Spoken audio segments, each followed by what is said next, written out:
perfectionism is trying to control an outcome, trying to give people what they want, because we're conditioned to think that we will feel loved or we will feel full if we please our clients. And after all, they are paying us a handsome sum to deliver a product that they're interpreting is what they want. And so I think it's why, I call it it's an upfront contract, a verbal upfront contract, which is to sort of, what did you call the word earlier? Priming your day. It's like priming the relationship.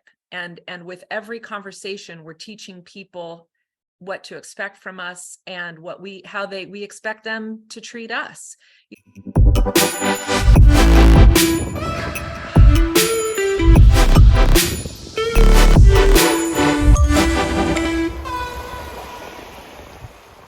Hi there, welcome at a brand new episode of Beyond Interior Design, the podcast for ambitious interior designers that are yearning for a deeper sense of purpose and meaning in their business and in their life. To become the interior designer you want to be, to become the designer you were meant to be.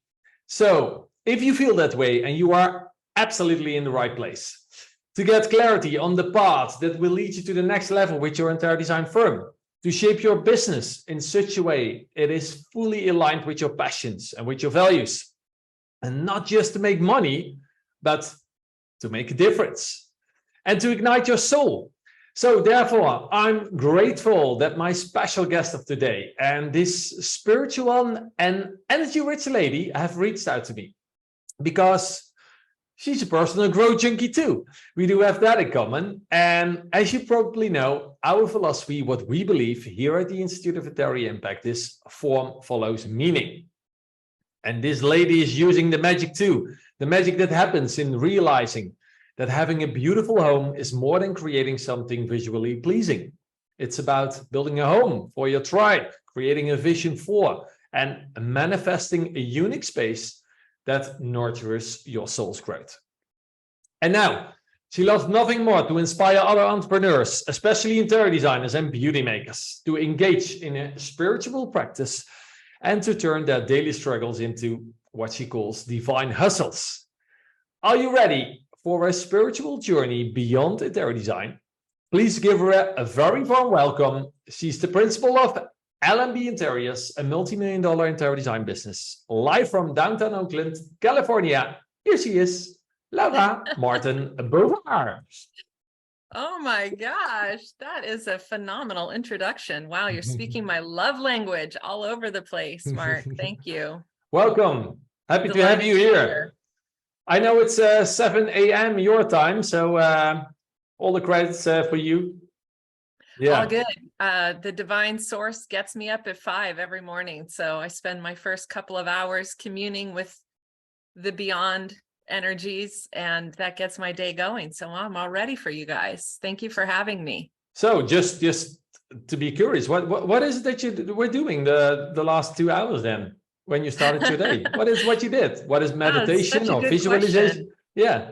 Well, I think it would be fair to start with how it used to be, which was getting up and serving everybody else, thinking that if I got the to-do list done, then there would be some for me after. But I realized once I flipped that script, that life became so much more effortless. And so I get up every morning and it's, I wake up thinking, oh, I wonder if I'll be able to align today or not, because I'm tired and I have so much to do. And then I quickly divert my thoughts. I've trained myself to not listen to anything that makes me feel heavy. So I realize I'm just trying to cooperate with my thinking mind until I get in my chair and I let just the energy move me. I usually start with listening to something like The Wisdom of the Council, which is a channeled book by Sarah Landon, who it's just everything to me. It feels like my new Bible.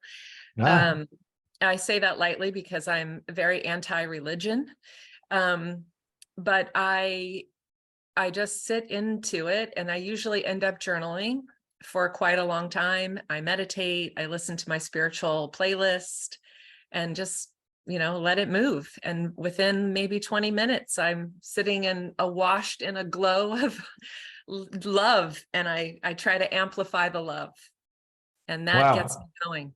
Yeah. Yeah, wonderful. Yeah, I do agree. I do love priming when I do start the day. I do that as well. I do it Beautiful. with stretching, balancing, gratefulness, breathing exercises. Yes. Yeah, Breath little, work is a huge part of my practice. yeah, yeah. Yeah. So yeah, it's yeah.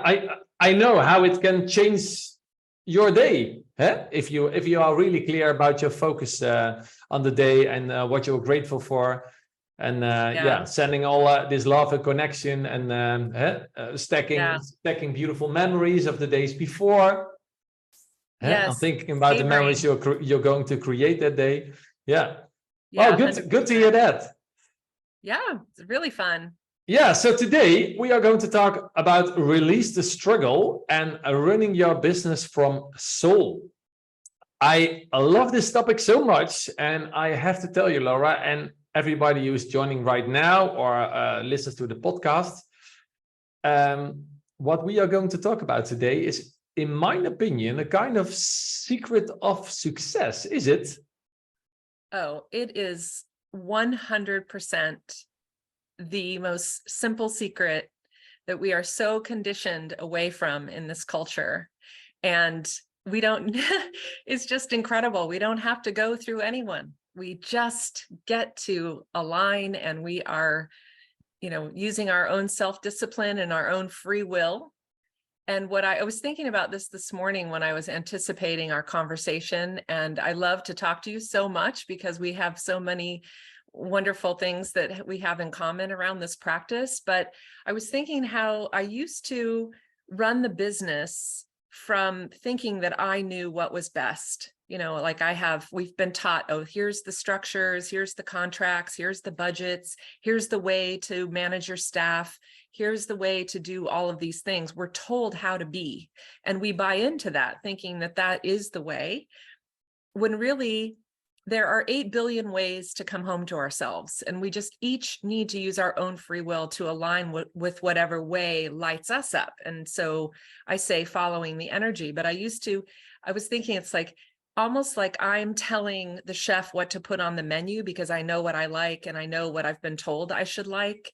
And so I do that, versus if I just surrender and align with this higher energy vibration, then the universe that created worlds can actually deliver me incredible opportunities. I'm drawing in clients now that I never even imagined. For a person who grew up in my culture and in the religion that I grew up in, with the type of parenting I had, I didn't even know what to dream. And Wow. now, Yeah. like I didn't know it would be possible that a client would fly me all over the world in their private jet.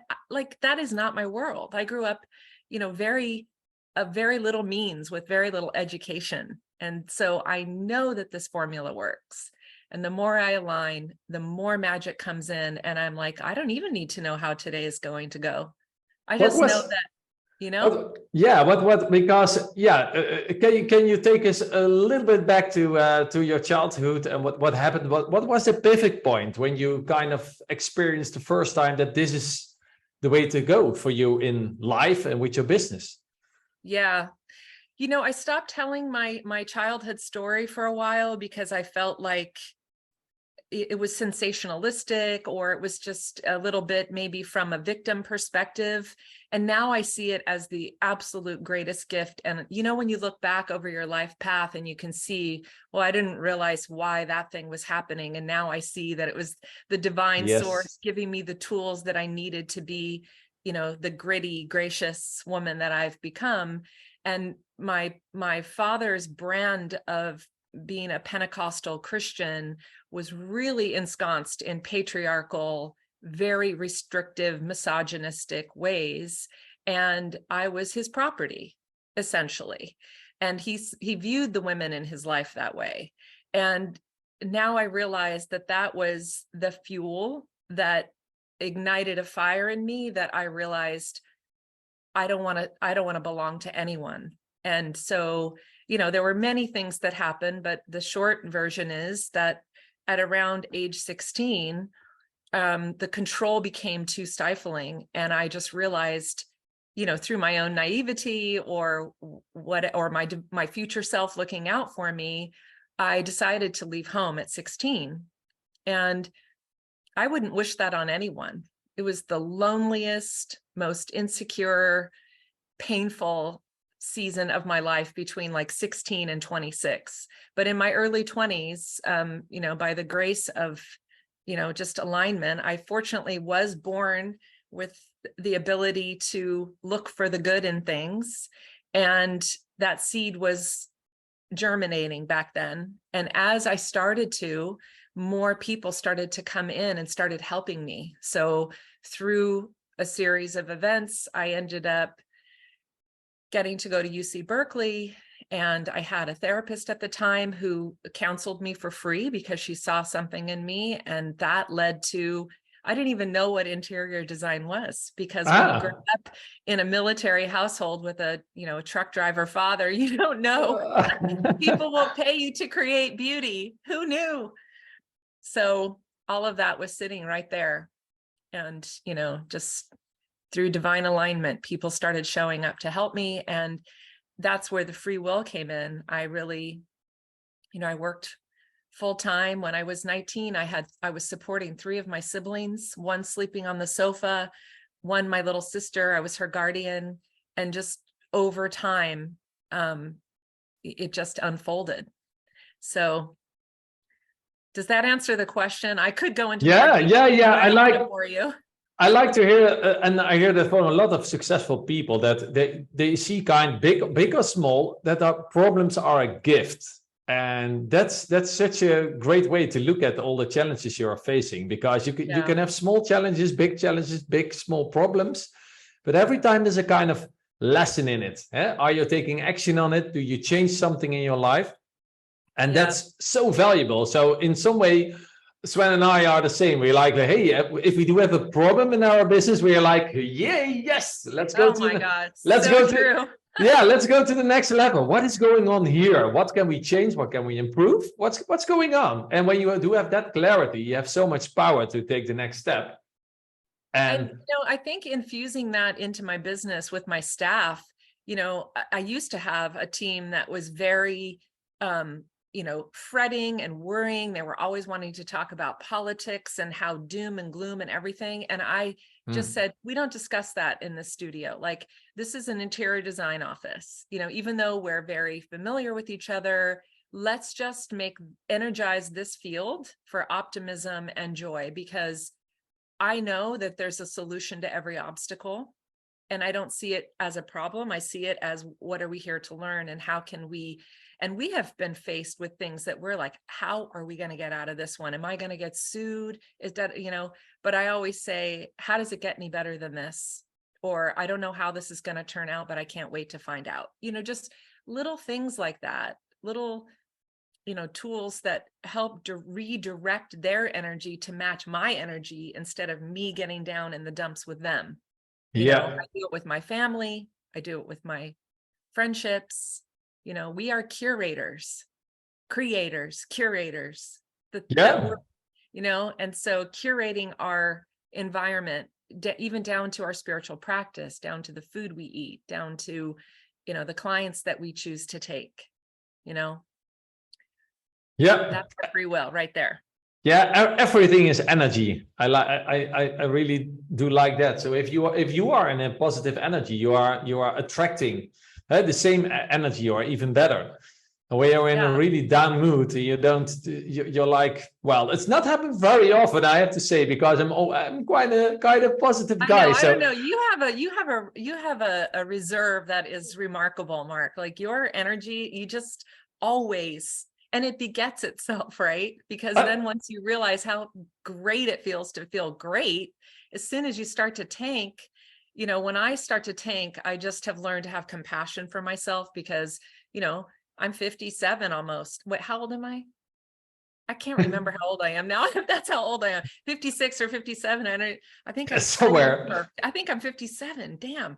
But anyway, I think that what happens, we start to deal with our hormones. We need more rest. I'm finding I'm walking more slowly. I'm really starting to get into that state where I try to be the grace and just let it flow, because I know that we are energy, and the more dense we are, the more we contribute to the density of this 3D world where all the muck and the crime and the grime. Oakland is really fraught with it. But the fifth dimension, which some people who listen to you may be aware, that we are creating a new earth through our elevated vibration, because when we raise our vibration, it finds us in the field, and that's what's creating the new human, in my opinion.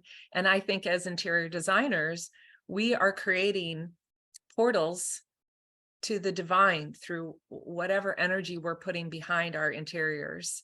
And even if my clients aren't consciously aware of what I'm doing, I am 100% bringing that vision to their project.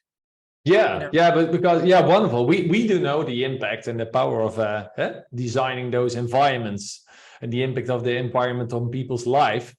But most of the time they have no clue. They just hire you to create something beautiful, or they do just like know it feels good. They say, well, it feels good. Yeah, this feels right, and then at the end they are happy. But we know these special ingredients, right? We know how to do it and how to ask them the right questions. So we have the power to create all those thoughts and beliefs and all those to translate it, all those energy we would like to have in this world. We can translate it into visuals, into shapes, into volumes, right? We manifest consciousness into form. Yeah. And I think that it's important to acknowledge the number that the patriarchy has done on us through religion, through media, through all of that, because we are so conditioned to believe that we can feel joy when the field organizes, and then we think, oh, once we have it. I mean, this is all simple, basic, law of attraction stuff that everybody maybe already knows this, but I think that we are way showers as interior designers. We are teaching people how to energize our fields for the future self that we want to create. And I've had to really overcome a lot of my own perfectionism, and I tell people I have ADHD like nobody's business. And I have to educate people about who they're getting with me. And I always say, like, if you want your drapery measured within a 1/4 inch of its life, I'm not your designer. Like, hire me if you want a feeling tone in your home. I can create a field that is so energy rich, but I am not going to be the designer who is going to nitpick every little detail, because that level of perfection it doesn't show up in nature. You know what I mean? I mean, it does when you get way out there, you see the divinity and the chaos, but for the most part, now people know to come to me for that, because through my social media, through my writing and all of that, I've kind of taught them what they can expect from our firm. And those are the people who find us now. So you do have really clear principles as an interior designer. Very clear. To attract the right clients. To learn to have those boundaries. Years. Yeah, wonderful. Yeah, we have one of what we are teaching and preaching is the interior impact formula, and one of the phases is to have your own design principles. And it doesn't mean a signature, but it doesn't mean a kind of structured belief that you can inform people, educate people. How do you see this interior design world? How do you act on problems or shapes or on visuals? So what's your idea about that? So they can follow you, and if they want to believe what you believe, then you are the right match. Yes, right? That's exactly right. And I think it really shows up in our work, like the feedback that we get from people who find us on our website or on my Instagram account or whatever, that we're interpreting that we don't have a brand that LMB Interiors is known for specifically. Like, there are celebrity designers that are my colleagues who you hire them for that look. Yeah. You don't hire LMB Interiors for a look.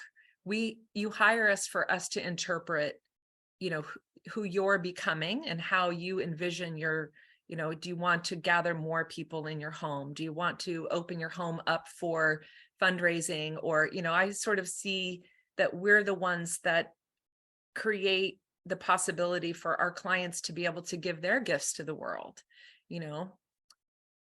Yeah, wonderful. So, Yeah, we call that living on your own terms. If you want to live on your own terms, we can design that environment for you. sovereignty. Right? Yeah, Yes. and we never know upfront how it will look like. People can show us they can show you the picture of, well, this is what we like. Yeah. If we end up with different terms that doesn't resonate with the visuals, then we end up with another interior design, and they can live the life that they desire and deserve, right? Right. Yeah, that's right. Let's get back to the perfectionism, because that's perfectionism. It's a kind of a thing in interior design world. We are such people pleasers. We love to be perfect. Boy, what a bunch of crap that is. Well, so yeah, you call it people pleasers. Is that the problem with perfectionism? If you are a perfectionist and a people pleaser, you're never done. It's never ready. Well, I think it's a form of control. A form of control. Perfectionism is trying to control an outcome, trying to give people what they want, because we're conditioned to think that we will feel loved or we will feel full if we please our clients. And after all, they are paying us a handsome sum to deliver a product that they're interpreting is what they want. And so I think it's why, I call it it's an upfront contract, a verbal upfront contract, which is to sort of, what did you call the word earlier? Priming your day. It's like priming the relationship.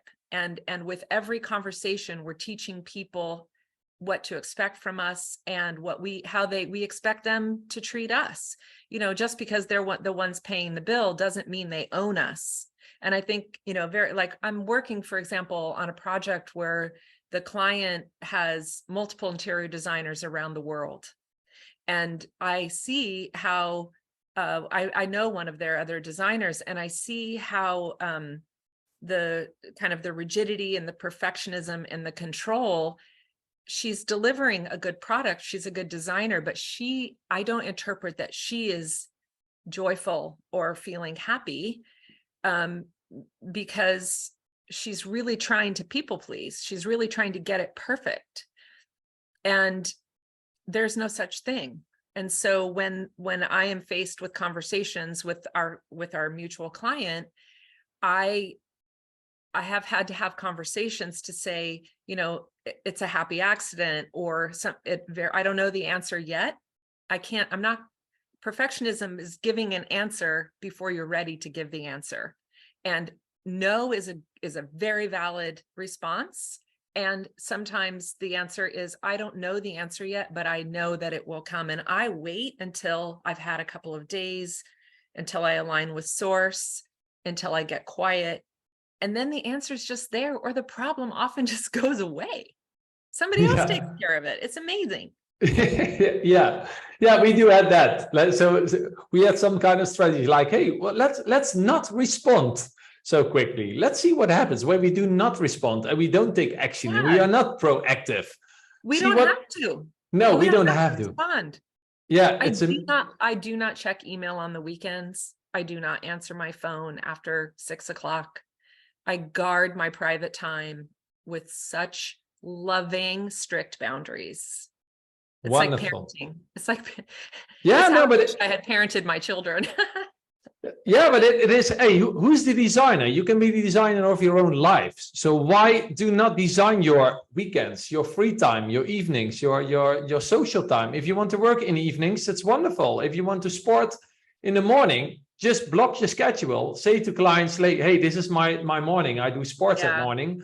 Let's meet on another day. I know back in the early days, I was so afraid with high-end clients, typically, I was afraid to tell them that I only worked 4 days a week, because I knew, because of our questionnaire that we asked up front, they were working 80 or 100 hours a week. And I was, okay, I'm just working 4 days, maybe 8 hours a day. And maybe they don't like that, to work with some, maybe they see me as a lazy designer or lazy entrepreneur or whatever.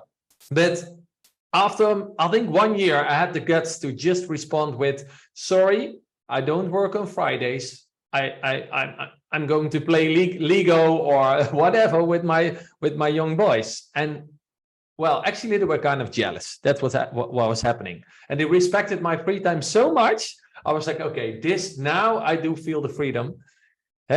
Although it's just like, whoa, I wish I had known it would be that easy. Yes. You know? And I'm really in this big struggle, I'm not gonna call it a struggle. I'm just in a curious place to see how I've built this interior design firm over 20 years from a very small, scrappy, I wasn't super well trained.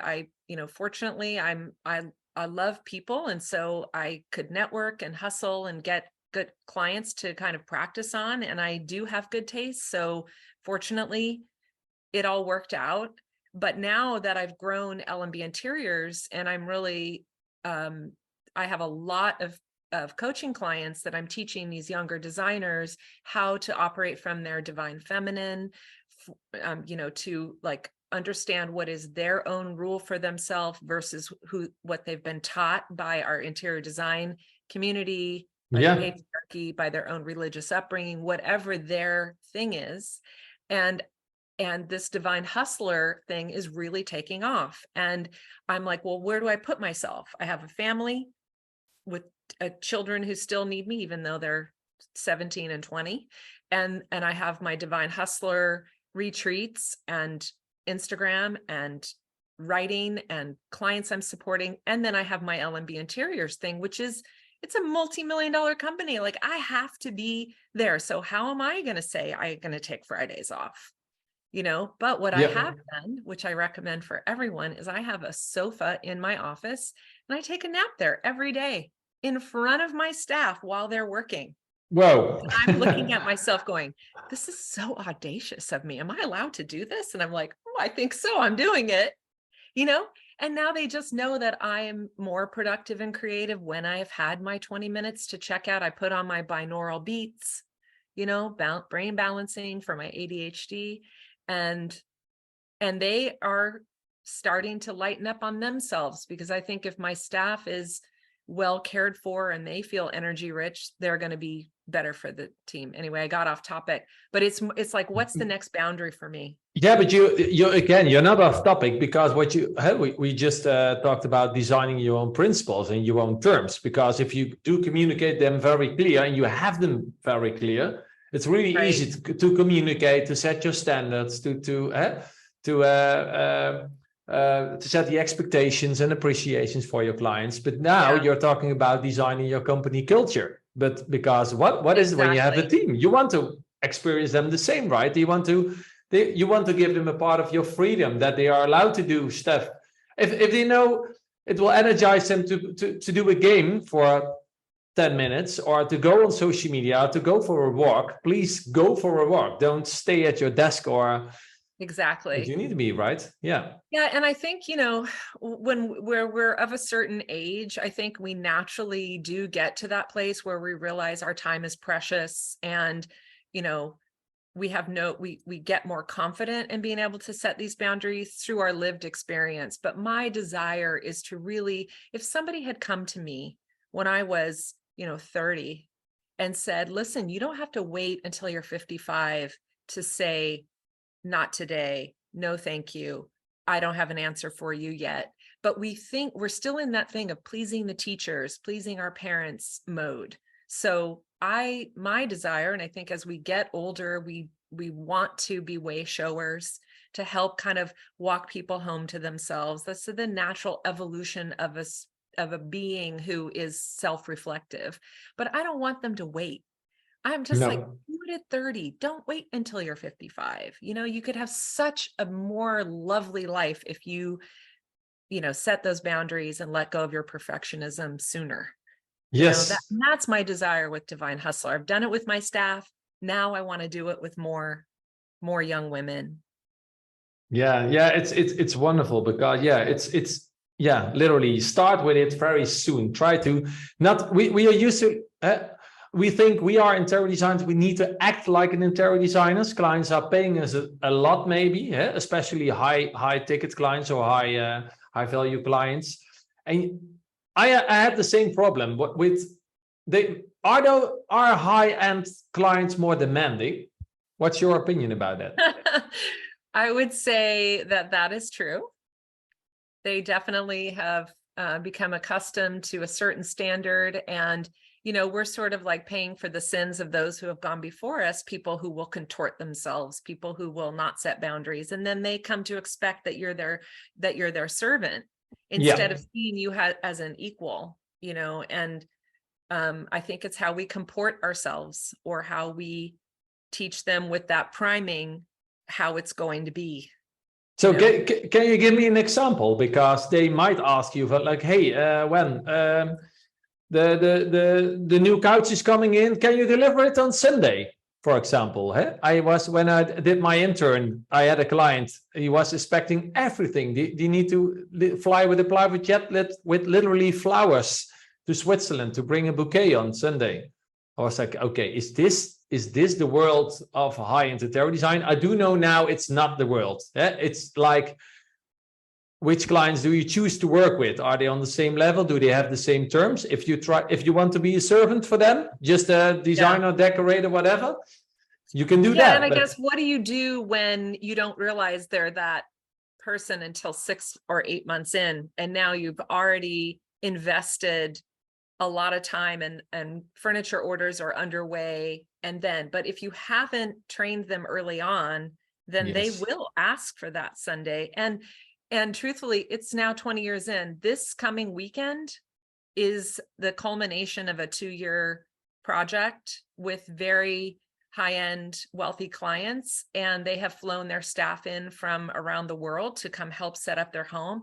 But I'm excited, and so I choose to be there because it's fun to play with these other people who are also very excited and turned on by what we've done, and they get to be a part of pulling it together. So I am choosing to work this weekend, and I also packed in extra days off for myself already so that I can be energetic and feel aligned, and not feeling like I'm doing it out of duty and obligation, but I'm doing it for my own sovereignty, Yeah. That's when you have the choice, that feels like freedom, right?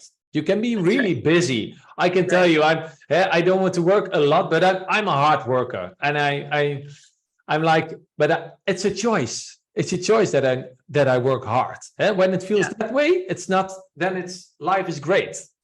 That's right. Yeah. And we co-create our lives. That's that's what we're doing.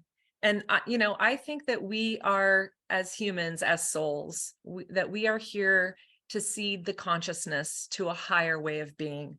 And we're doing it, one client at a time, one conversation like this at a time. I call me an eternal optimist, but I do believe that we have come here as beauty makers at this time to start to awaken people that beauty is the closest thing to the divine, and it starts with us. It starts with these simple things of setting the boundaries, of letting go of perfectionism, of kind of like allowing those old ways to fall away and to step into and stand in our power, so that we can be expanders as we become seasoned, conscious interior designers, that we become expanders for the new designers who are coming up behind us. And I have to say that, as somebody who grew up with very little means and not a lot of beauty around me, and a very, chaotic environment, what I can see is that, those wounds were the things that kind of helped me see that how not to do it, so that I could do it better. And we're all, doing it better. And, I call us light workers too. I love all the language, beauty makers, light workers, what have you. So we're doing it one at a time. Yeah. What is it that you, when is your purpose extremely fulfilled with the project?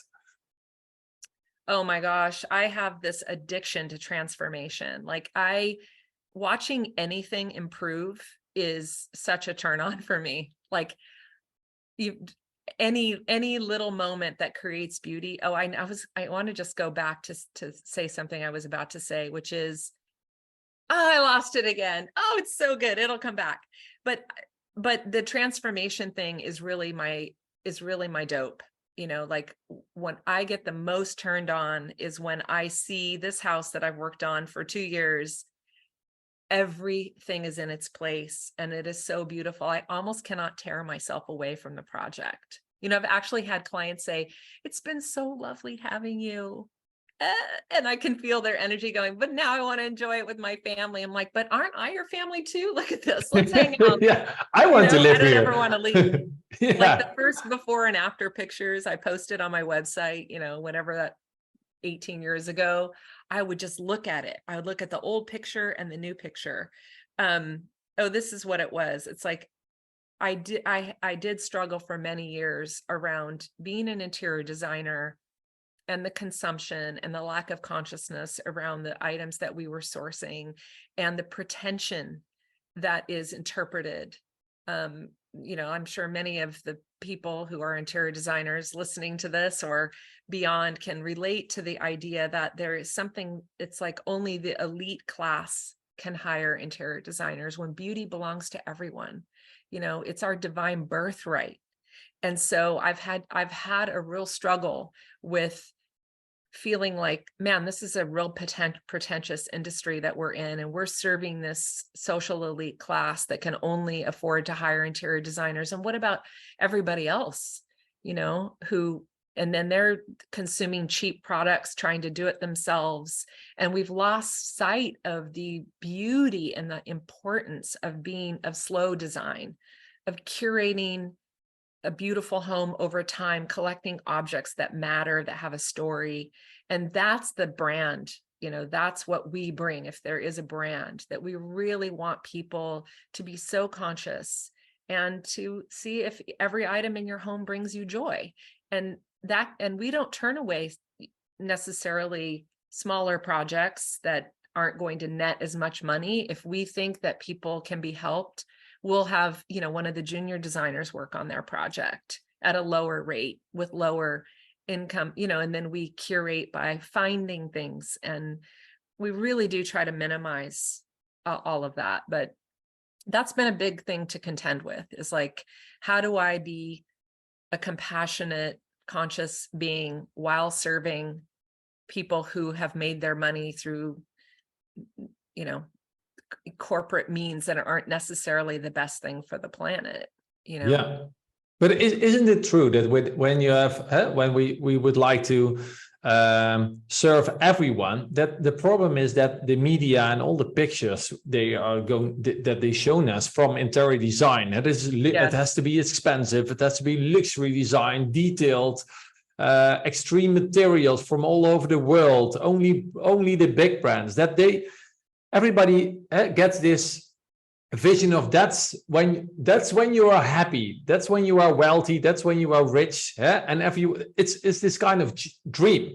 But yeah, I think you don't know as well, if on high-end level, if you make your clients conscious about the interior design, conscious about how this environment will elevate their lifestyle, or that the environment can invite them to do stuff more of which they love to do, and invite them to do less of what they hate to do.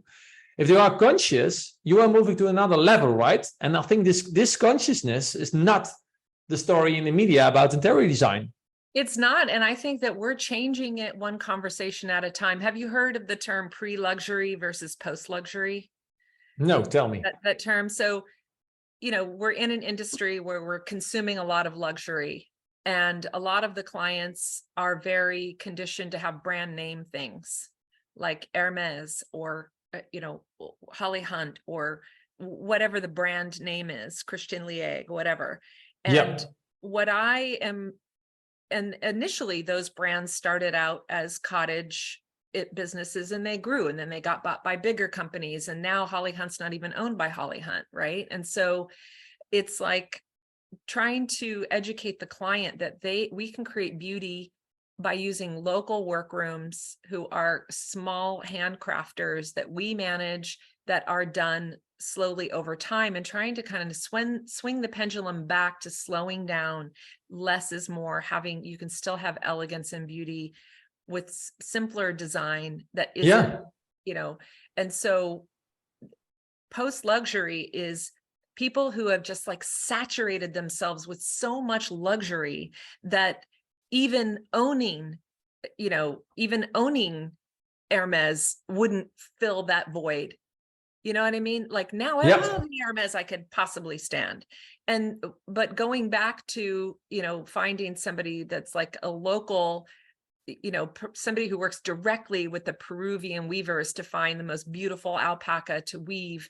We have a brand here in the Bay Area, Sandra Jordan and Rosemary Hallgarten.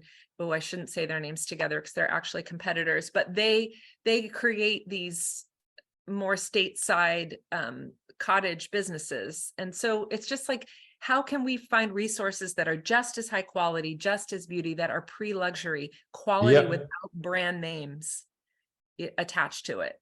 So again, form follows meaning, right? If you have this story behind it, that's so much more.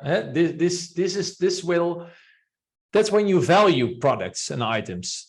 That's when you value the moments when you can use this kind of. Yes, and then you have the story of the person who made it versus not having a face to put to anything. That's the real connection and the real energy you can attach to all those products. This materialistic world that we are showing the whole world in magazines and TV programs, but it's always a story behind. That's the story we all would like to tell. At the end, you can create these beautiful pictures, but in the end, I always want to tell them the story behind why this environment is so good, that's how especially for them. Connect to each other. I mean, we connect through story. And on my Instagram, we only have so many projects we can share. And then it's a matter, and many people do this, where they're curating other people's work and sharing it and talking about it and crediting those designers, which is great because then we can, share each other with each other. But what I've started doing is like, I'm bored of talking about why this room looks great. Like it, and then through like you mean the design skills. Why this is a good design in terms of how the arch on that doorway looks with the arch on the cabinet detail. Like, please, we've had enough of it. We can decide for ourselves. But what I love to do is share my heart through these Instagram posts. And I've really started writing, like, I'll even write about, something that happened that morning instead. And it's become sort of this living journal for me instead of necessarily discussing, because then you can see the person behind it. And I love how social media is kind of starting to take that direction of, the individual authentic voice versus commenting from your head. Like my writing coach calls it show, don't tell.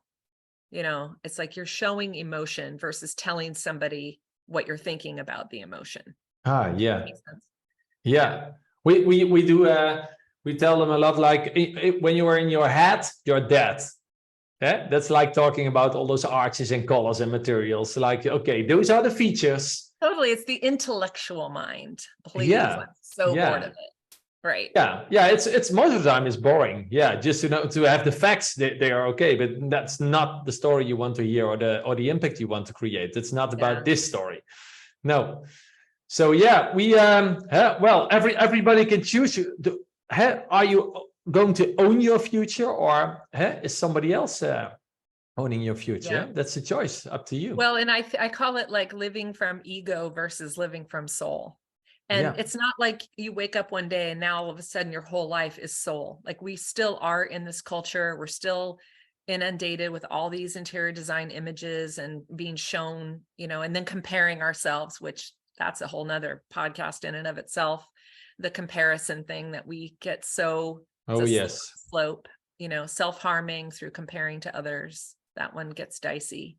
But living from soul is something that is curated over time as we make a decision to not listen to those heavy thoughts and go toward what makes us feel lighter. And then pretty soon, every day, you're Mark Muskins, always happy, always,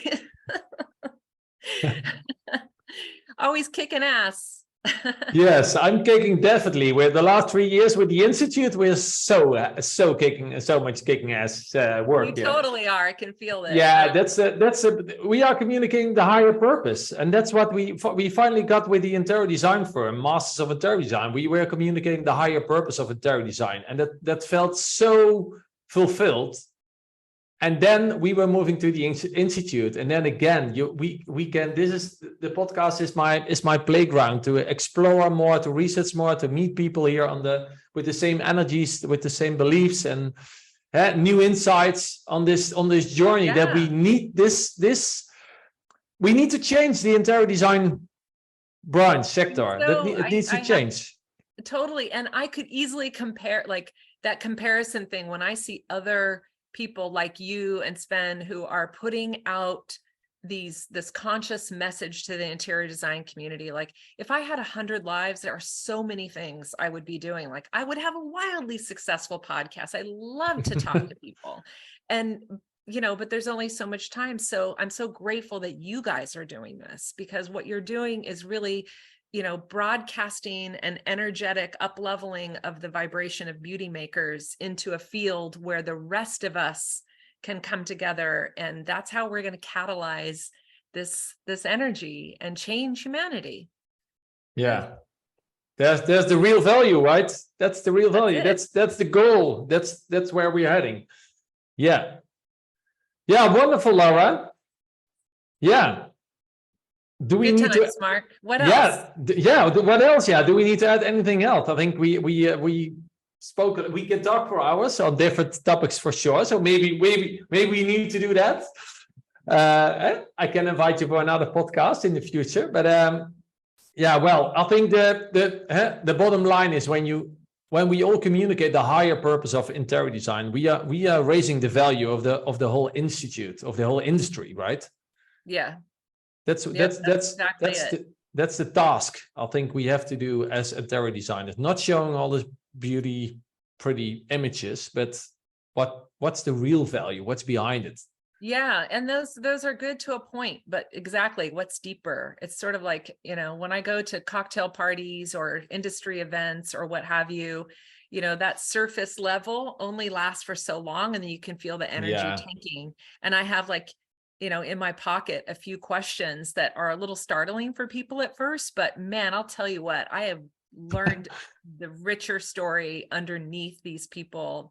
You go and you're like, oh, another industry event, like, oh my God, stick a fork in my eye. But if I can get somebody to tell me where it hurts, or what their dreams are, or anything, like if I really knew you, what would I know about you? Like I really want to know who the person is underneath of it all. Like if I was interviewing you on the podcast, I would have a lot of questions for you about what drives you and what's your favorite vegetable, you know what I mean? Yes, yeah, I can What imagine. is your favorite vegetable anyway? Whoa. Ooh, that's a good one. I think carrots. Yeah. Carrots, okay. Yeah, raw carrots. Yeah. Good to know. But anyway, yeah, it's all about connection. It's all about connection. We are. You can work B2C, B2B, but most of the time we are telling everybody like we are an H2H business, human to human. Love it. And there's the power underneath. So. Yeah, Laura, thanks again for your story, your inspiration. It's wonderful to hear it from somebody who's acting on a high level in the industry, and that Oh, go ahead. No, tell me. No, I was just seeing Sven popped up a note about how do you handle emotion, and if that's something you want to talk about, that's my world. I think is that something that you want to talk about? Yeah. Well, please continue. Yeah. There's always a problem, right, with emotions. We do want those we do want those tears and those happiness and happy faces that people are celebrating the new interior design. But on the other hand, we have to handle those emotions like doubts, fears.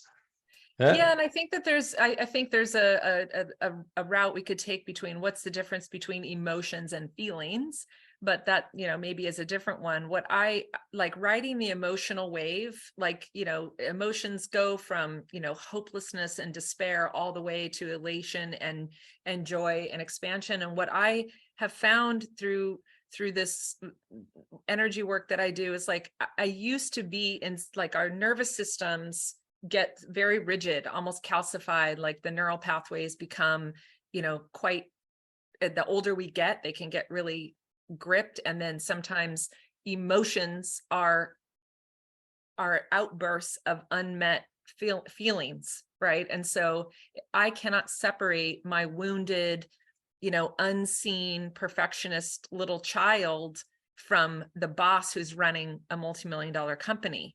And so it's my job to really tend to her and reparent myself so that when I show up to work, I'm a full-grown, competent, sound adult. And I do that by dealing with my emotions. So I'll take a look at any time I get triggered by somebody else. My belief is that the universe is offering me a magnifying glass to see, and a big thing for me has been around fear. I'm scared. I'm scared I'm going to get in trouble. I'm scared I'm going to make a mistake. I'm scared the client's going to yell at me. I'm scared I'm going to mess up somehow because I have ADHD. And what if I forget to show up? So that a lot of fear was driving me, the emotion of that. And you could take any emotion, whatever your brand is of the thing that grabs you, and reparenting myself and transforming that fear into love is why I think I've been gifted this project with this client who can go off the rails. And I've been so gripped by fear and like, oh no, I'm not doing a good job. And then I come, that's where I go to my cushion, or I sit and I just ponder like what it was. And as soon as I start to tend to that younger self who can be reactive or gets triggered, if I'm taking care of her, then she's not at the mercy of these people in my field that grab me. Then I can, my range has gotten much wider. I used to just be totally pissed off and aggravated or happy if the sun was out and people were being nice that day. And I was at the mercy of my exterior environment.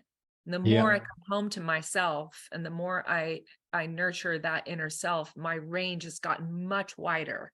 I can go from,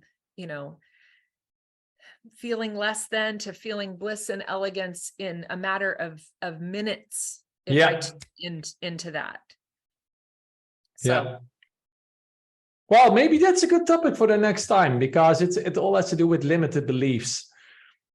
How to handle that. And there are so many practices to handle your limited beliefs. It can be with visualization and it can be with affirmations. You can use so many tricks to change your state of mind in a split second to see the world differently. And it really does start with just like accepting the fear instead of trying to run away from it. You know? Dance with it. Yeah, to just like hold it with compassion like you would your child's fear. Like, she just needs your love. Yeah. I would like to add the phrase, and it's from one of our big mentors in life. I went there last week in Birmingham to Tony Robbins, and he's always telling me life is happening for you and not to you. That's right.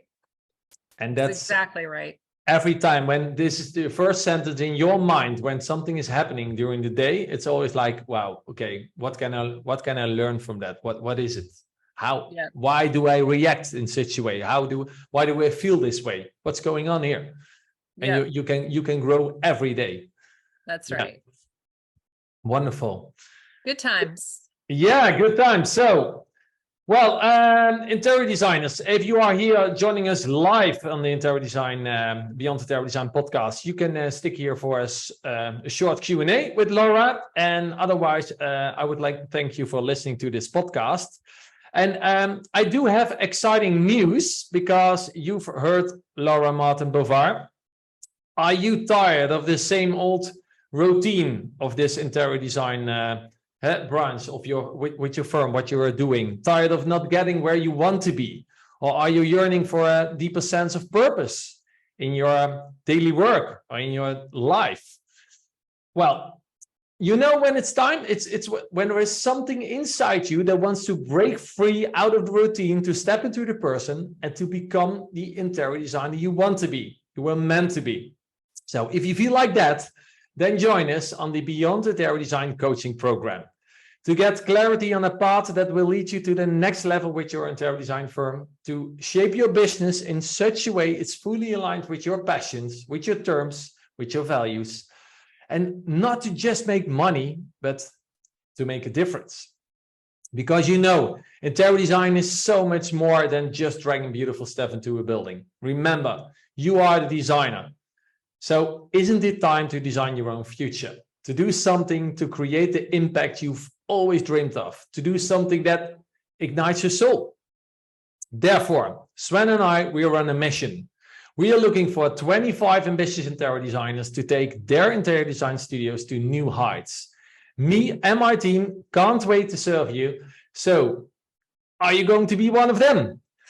You can go to instituteofinteriorimpact.com and just fill out the regular contact page, or you can send us a DM with #grow. And we will reach out to you very soon. To your success. Bye for now. All right. And if you want to know more about Laura Martin Bovard, you can go to instituteofinteriorimpact.com/Laura. You can have all the possibilities over there to connect with her and to reach out to her, to ask her questions. She's happy to answer your questions, right, Laura? Completely happy to answer any questions. All right. Thanks, you guys. It was a joy to be here, and I appreciate the conversation, and what you guys are doing is remarkable. Thank you. On You behalf too. of humanity. Yeah. Enjoy your day. Spread the message. Huh? Let's change the interior design world with this consciousness and impact and beauty. Yeah, absolutely. And I don't know, it's probably not relevant to those of you who are in Europe, but we have one spot left in the Divine Hustler Retreat that's in Lake Tahoe, beautiful Lake Tahoe, California, at the end of September. So we have 7 attendees so far, and maybe we'll have one more if the right person shows up, but to put that out in the world. Oh, wow. Yeah. Well, enjoy. Thank you. Yeah. All right, guys. Is that it for now then? My pleasure. All right, ciao, everybody. Nice to see all of your beautiful faces. Have a wonderful day. Bye, Laura. Ciao, ciao.